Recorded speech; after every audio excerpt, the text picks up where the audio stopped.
Ano po mapapala ko sa inyo ngayon? Meron ba akong pakinabang sa inyo ngayong araw na ito?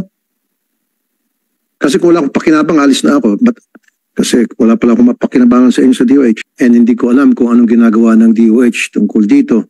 The invitation to receive was of the AIA and then the possible Rabies vaccines treatment, DOH.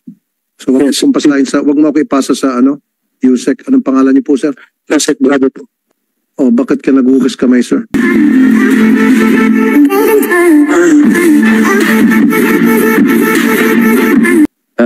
Senator Tulfo, may issue po kayo. Do you have any statement? Yes, Mr. Chair, I'm sorry. Medyo malilis po ako ng konti doon sa issue pinag-usapan niyo, but it has something to do with the issue I've already raised during several of your hearings which I attended. Ito ho ay napakahalaga din. Ito may kinalaman po doon sa snake bites and rabies. Very concerned po ako kasi itong mortality rate sa snake bites at saka sa rabies tumataas every year. And hindi ko alam kung anong ginagawa ng DOH tungkol dito. Ang rabies, kung tutusin, it's 100% preventable, and yet every year hundreds ang namamatay, and karamihan, a big percentage of the victims are minors. So anong ginagawa na programa ng DOH para ma-address ito? But let's start with the snake bites. Sa Davao Regional Medical Center sa Tago, meron ho bang anti-venom? May video po tayo. May papakita po ako sa yung video.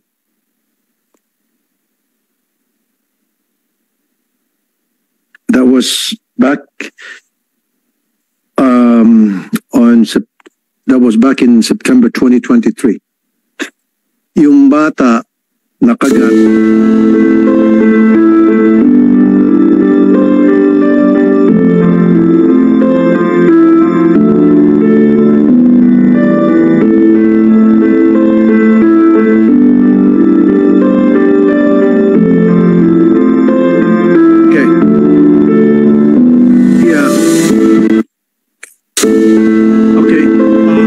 Stop nyo.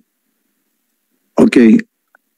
September 2023 nangyari po yan. 17 years old na si Rexan Lumayag. Nakagat po siya ng King Cobra. At dinala po siya sa Davao Regional Medical Center. 8 days po siya na confined doon hanggang siya po ay namatay.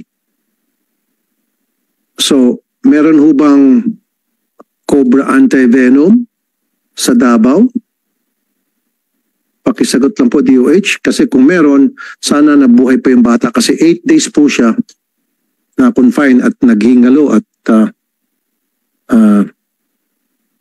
comatose.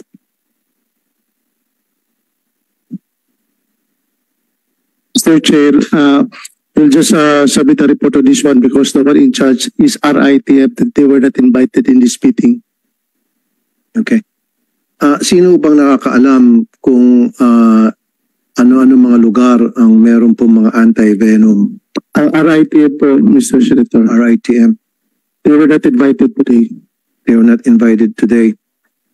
Okay. Sa rabies, RITM pa rin? Yes, sir. Okay. Ano po mapapala ko sa inyo ngayon? Meron ba akong pakinabang sa inyo ngayong araw na ito? Kasi kung wala akong pakinabang, alis na ako. Kasi wala pala akong mapakinabangan sa inyo sa DOH.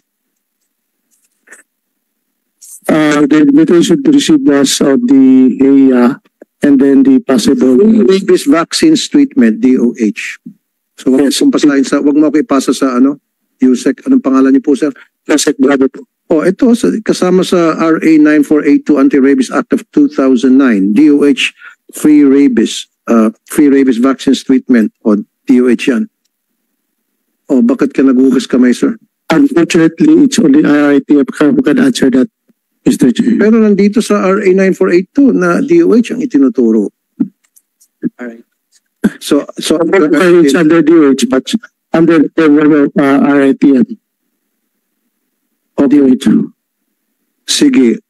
Para naman may pakinabang po kayo rito at hindi naman masayang oras ko. Actually, kanina meron akong hearing doon. Dumaan muna ako rito dahil this is a pressing issue. Every single year, daan-daan ang namamatay sa rate ng rabies ng mga bata. And every year, daan-daan ang namamatay sa kagat ng ahas. Okay, yung rabies preventable. Kasi you have several days na para ma-address yung issue kung agad-agad maagapan. Whereas yung sa pag-ahas, hours lamang. So curious lang ako, Mr. Chair, na bakit tuloy-tuloy pa rin may namamatay. So kung ganon, especially sa rabies, in fact, ito na nga, inclusion of rabies program in elementary curriculum, kinder to grade 10. Ito ba'y na-implement? Pupunta ba yung mga taga-DOH sa mga eskwelahan para advisean yung mga bata, yung mga guro especially? Kasi karamihan sa mga bata, Mr. Chair, nakakagat sila ng aso. Hindi nagsasabi sa mga magulang dahil natatakot, baka paluin, baka pagalitan. So dito papasok yung school.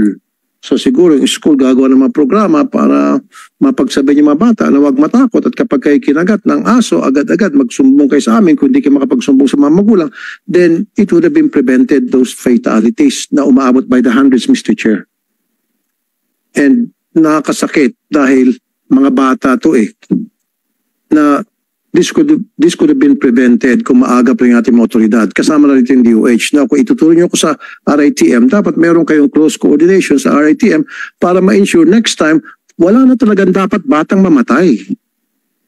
Kasi majority of these fatalities, Mr. Chair, hundreds to 354 rabies death. And 100% pa siguro, baka hindi lang to majority, baka 100% kasi mga bata. Or maybe siguro may mga matatanda rito na gumagamit ng mga herbal na hindi naman mabisa yung kung tutusin, yung mga bawang-bawang, kung ano naman nilalagay sa mga pa, down. Let's say majority dito ay mga bata. Now, this could have been prevented. Kaya nga, nakakasakit damdamin, Mr. Chair, napakaraming taon na tuloy-tuloy pa rin may namamatay. Dapat wala na mamatay na batang Pilipino dahil sa rabies. Senator Tulfo, 100% po ang mortality pagka nagkaroon kayo ng rabies. Di ko kayo mabubuhay po. So kunyari po, nakagat kayo ng aso at nakatakas yung aso at may rabies po, 100% po mamamatay po yun. Sorry, Doc. That's not what I meant. Ibig sabihin, kapag nakagat ka ng aso, regardless kung may rabies o wala yan at hindi mo kilaling aso, pag ikaw yung isang matanda, yes, sir, nangyari nito sa misis ko, agad-agad pumunta sa ospital. I agree, sir. Pa-inject. Dapat ma-inject. Exactly. Hindi mo na, sir, hihintayin, sir, yung observation time. There's no such thing as 100% mamamatay kapag rabies. I don't believe. I'm sorry. I disagree with you.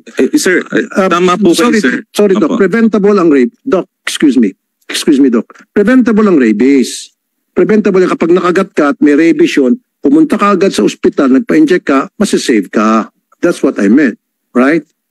Yung mga matatanda na namamatay doon dahil gumagamit ng herbal, pupunta sa mga albularyo, hanggang sa mamatay. Tama po, pero sir. 100% ang pag nakagat ka ng aso at may rabies, preventable yan kung pumunta ka lang on time sa pagamutan. Ang question dito to USEC, no? Pakisagot lang.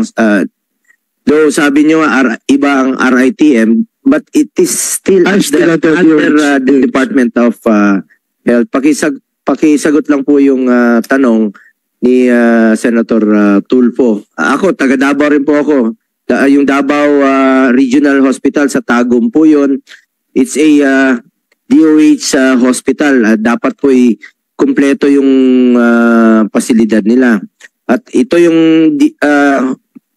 regional hospital na yan, isa yan sa paglalagyan rin po ng mga specialty center natin. So dapat po ikumpleto ito, including Southern Philippines Medical Center, itong sa Davao City. Iba po itong sa Tagum, Davao del Norte po ito, DOH Hospital, malaking hospital po ito na sinusuportahan rin po natin, at yung Southern Philippines Medical Center. Yun lang po ang concern ni Senator Tulfo na masagot nyo rin po sana kahit na wala rito ang RITM. Okay, Mr. Chair, also may dagdag ko. USEC Bravo, ano yung katungkulan mo sa DOH? USEC ka ng ano? I'm in charge for admin and finance. Okay, so admin. Kasi ganito po yan USEC.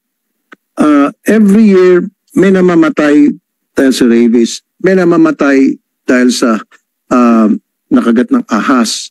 taon-taon yan. At least under po sa inyo yung RITM, sa hindi pa kayo nagkakaroon ng annual meeting or quarterly meeting, lahat ng departamento, tatawag nyo atensyon. O halimbawa si DOH Secretary, o dear RITM, bakit hanggang ngayon taon-taon for so many years may namamatay na sa rabies na hindi dapat preventable to? Ganon dapat kayo mag-isip. Kasi kung ganon kayo mag-isip, wala na sana mamamatay dahil sa rabies. So palibhasa yan ay responsibilidad ng RITM, wala na kayong pakialam ng mga opisyal sa DOH sa RITM. Ang tawag niyan, Poncio Pilato, in every sense of the word, hugas kamay. Responsibilidad niyo po yun. Na-checkin niyo bawat departamento ninyo kung ano yung performance nila. Wala ba kayong ginagawang performance rating sa bawat departamento ng DOH? Sir, ang dami namamatay. At saka bata, sir, yung mga bata ang namamatay dito. Yun po nakakasama ng kalooban. Na which is 100% preventable kung naagapan lamang. Tulad nito sa snake bites, itong bata na taga Davao, for 8 days nagmamakaawa yung kanyang mga kamag-anak, magulang, that please tulungan siya. At alam mo nangyari? Yusek, in-injectionan siya, kung ano man yung in-injection ng nurse, tinanong ng mga kamag-anak, ano yan? Ito'y testing lamang. Testing what? For 8 days, naghihingalo, nagsasuffer yung bata. Now, don't tell me walang anti-venom sa buong Davao province. I won't believe. Unless kung sabihin mo wala po, din papaya kayo. Yung 8 days na yon, Mr. Chair, mas kailangan sabihin pa natin Manila pa, manggagaling pa sa DOH mismo, kaya pa yun, mag-airplane, 8 days. Naging papaya kayo dito. Kayo ang responsible kaya namatay itong tao ito. I will hold all of you responsible dyan sa DOH noong 2023 kung sino mo nakaupo dyan mula sa taas hanggang baba sa RITM. I will hold all of you responsible. Rapi, yung itong DOH hospital sa Tago, malaking hospital po ito. Dapat kompleto po ito. Hindi po ito maliit na hospital. Regional hospital nga po ito. I agree with Senator Tulfo na dapat kompleto kagad at matugunan. Ready kagad yung mga gamot. No? Ito Mr. Chair, meron 10 daw na issue. Kahit na sabihin natin na gamit niyan 10, for 8 days, pwede naman kayo kumuha sa mga karatig probinsya na meron. Pwede naman kayo umorder sa Manila. Ilipad through the airplane. Meron naman everyday na biyahe. Na aeroplano, Manila to Davao. Sa susunod na hearing siguro, Mr. Chair, gusto ko rito ma-invite itong mga taga-RITM. Dahil lumilito, Mr. Chair, napakasaksakan ng inutil itong mga taga-RITM to. I'm sorry, hindi lang inutil, mga stupido pa. Dahil kapag hindi, kung ginagawa ng trabaho nila, meron, ito mga namamatay ng mga bata dahil sa rabies every single year, buhay pa sana mga ito. At ito mga namamatay sa snake bites, buhay pa sana. Tulad na lang itong, at hanapin niyo po yung nurse na nag-injection na sinabing testing lang daw. Kung sino po yung naging, sulat mo ito, Yusek, sulat mo kung sino yung attending physician. Kasi kung totoo yung sinabi ng magulang, nakausap mismo ng staff ko yung magulang o relatives, dapat yung mag-injection, hindi nurse, dapat ang mag-injection, doktor mismo. At ang sinabi pa raw, testing lamang ito. Anong testing? Basta testing lamang. Yun po mismo galing sa kamag-anak. Imbestigahan niyo po ito. Sige, sa susunod na lang po ako, Mr. Chair, pag nandito yung RITM kasi... Opo, papatawag natin, magkakaroon tayo ng another hearing sa loob po ng 2 linggo. So, balikan ko itong hiyaw muli after 2 weeks. Ronald, salamat po, Senator Tulfo.